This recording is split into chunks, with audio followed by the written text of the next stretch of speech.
Good morning, Dorothy. How are you doing this morning? I'm just fine, thanks. Wonderful day here.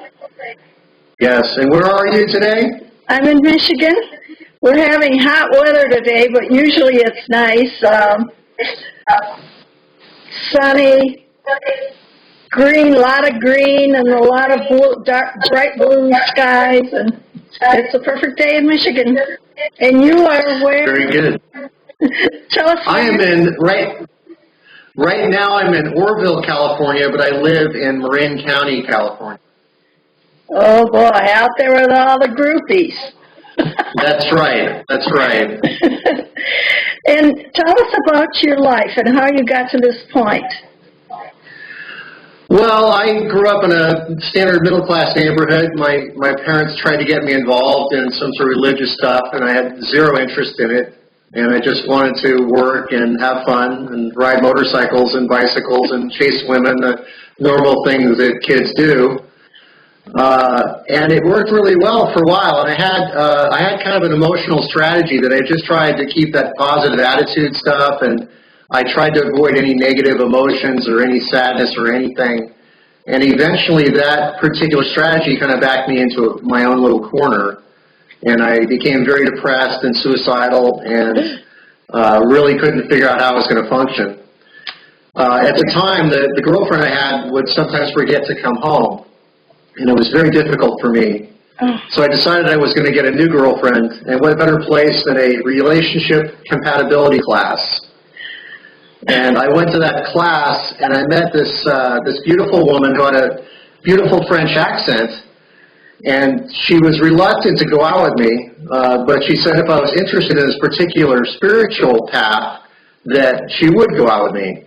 So being the dog that I was, I acted interested, even though I was not. You dog, you. So the spiritual group, or it's called Waking Down, and the guy that started it is a man's name, Samuel Bonder with an N. I went to one of these sittings, and here's Samuel. He's got his head shaved, and he's got a woman on each side of him. He's got two girlfriends. And I thought, this is interesting. But I was trying to refrain from having any judgment. And he would speak in kind of a mix between Harvard English and Sanskrit, and neither of which I could understand. And I would either raise my hand a lot or fall asleep.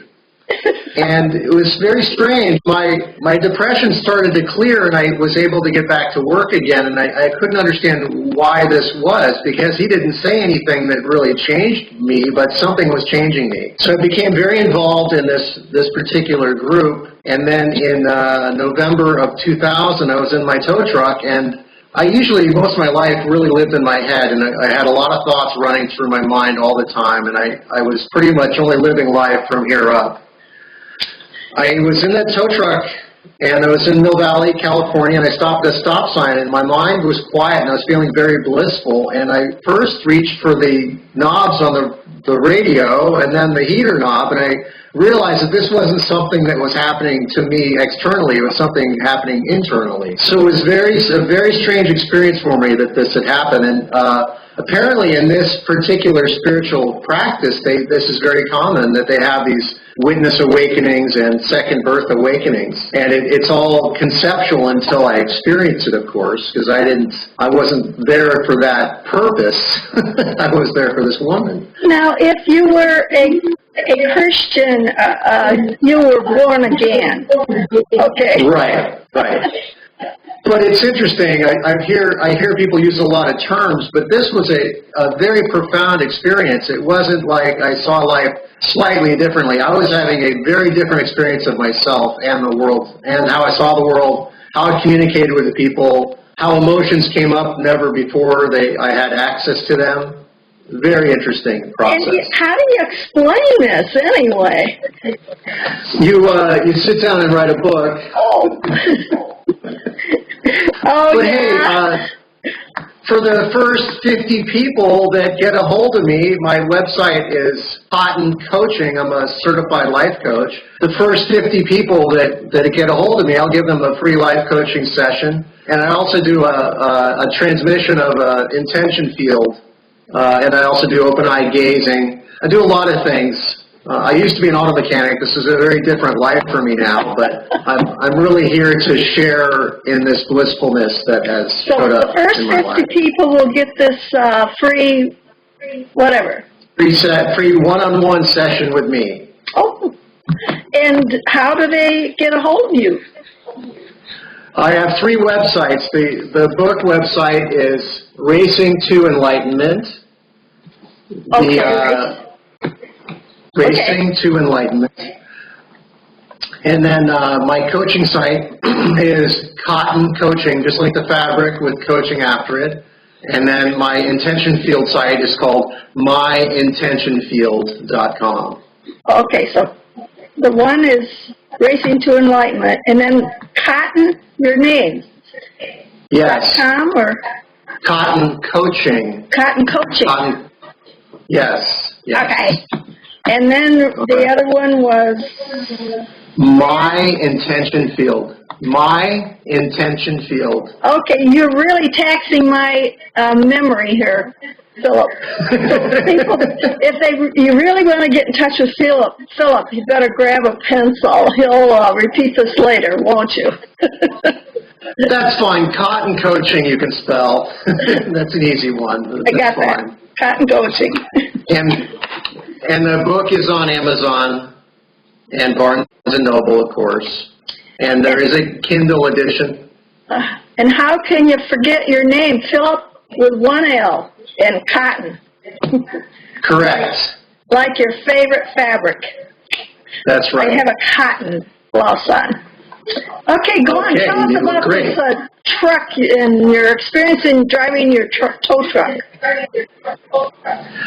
So I have this witness awakening, and I pull the truck over and I stop because I did not feel comfortable driving. And I've been driving for a living for my whole life. I raced motorcycles for a few years. I very much enjoy driving and have excellent presence when I'm driving, and I did not feel comfortable driving in this altered state of consciousness. But I was the only one working that day, and I had to get the truck back to the shop.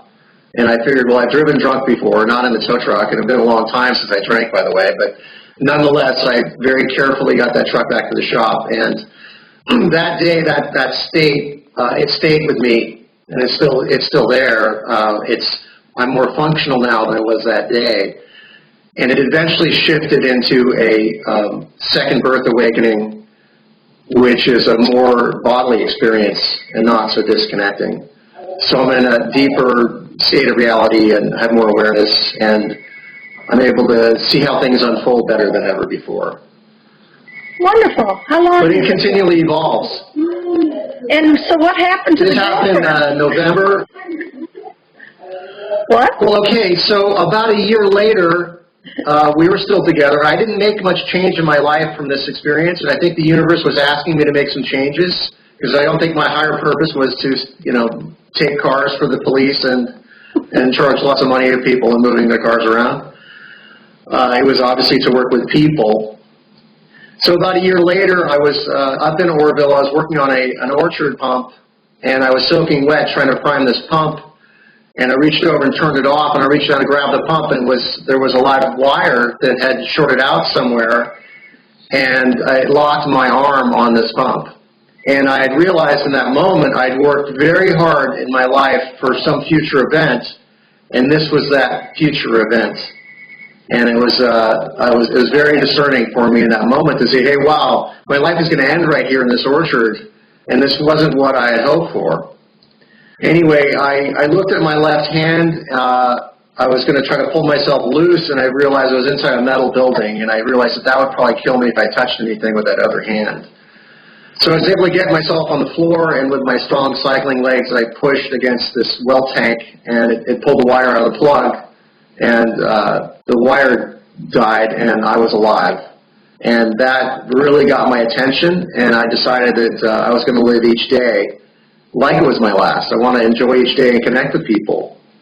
So on the way home, I said to this woman, I said, the only reason I'm with you is I'm too scared to be alone, and this relationship's not going anywhere. I don't want to do it anymore. Life is too short. So I parted ways with her. I rented out my home. I sold my business and moved out to the country to learn how to be with myself instead of constantly overlapping relationships and trying to get my neediness fulfilled from the outside, which was not possible. Wow. That's amazing. Amazing. And the fact that you could disconnect from that electricity is amazing, because very few people could do that, I would think. Anyway, it's like curtains. I mean, I had heard of that. Before that, I'd always thought that it was some sort of lack of free will that people just couldn't let go. I didn't know that it was some biochemical, mechanical reaction in the body that locked the muscles. And I've talked to electricians, and they say, well, if you were wet, it would have killed you. You know, I said, yes, I was soaking wet. So the Creator, God, the Divine, decided I still needed to be here. And I'm you were glad, because I really... You were grounded at the time, right? I had wet clothing and wet socks, and when I grabbed the wire, I was grounding out 220 through my right arm. It was very painful, and it was, but like I said, it was, the worst part of it was that I'd always lived my life for the future, and this was that future. So I've really learned to live in the moment now and have gratitude for my existence. Instead of saying I had a good day because this happened or a bad day because that happened, I'm having a great day because I'm here. You're alive. That's right. And then there's very few things that bother me anymore. I mean, I do have my moments, of course, the things I'm unhappy about. But underneath all of it, I have absolute gratitude to be here. You had a very good lesson at a tender age, and I hope that you have a whole lot more years of happiness, Philip. Yes, I'm very careful now. Don't very grab any wires. That's right. So you wrote this book about your experience. It must be difficult to describe. Yes, it is. I had to have some help. I had to dictate it to someone, and there's very few people that understand this level of consciousness. So I got a lot of help. There was a lot of people involved in writing this book. It's really simple. It's easy to read. It's very entertaining. The beginning of it starts with a pursuit. I got chased down by a CHP helicopter on that same highway that I had the awakening on. So your book is as funny as you are. I wondered about that. You are a very funny man. I try to maintain my sense of humor.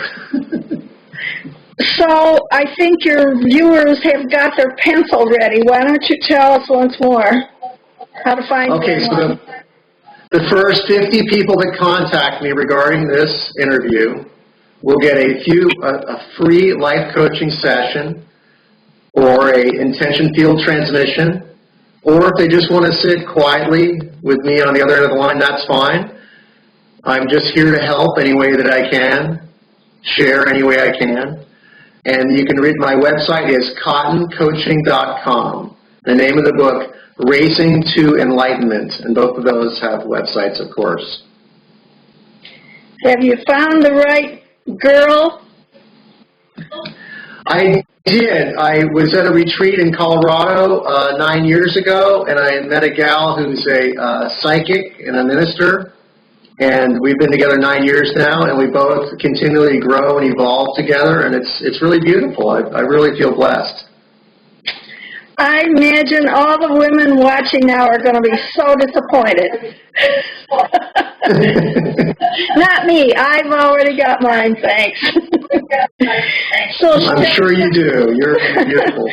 Let's sign off for today. Thank you very much for appearing on Authors and Publishers Speak, and I'm sure Julia Widup will be more than pleased with this interview. Have a good day. Thank you so much for having me on your show. You You're too. welcome. Bye-bye. We'll catch you again someday. Bye now. Yes, thank you. Bye-bye.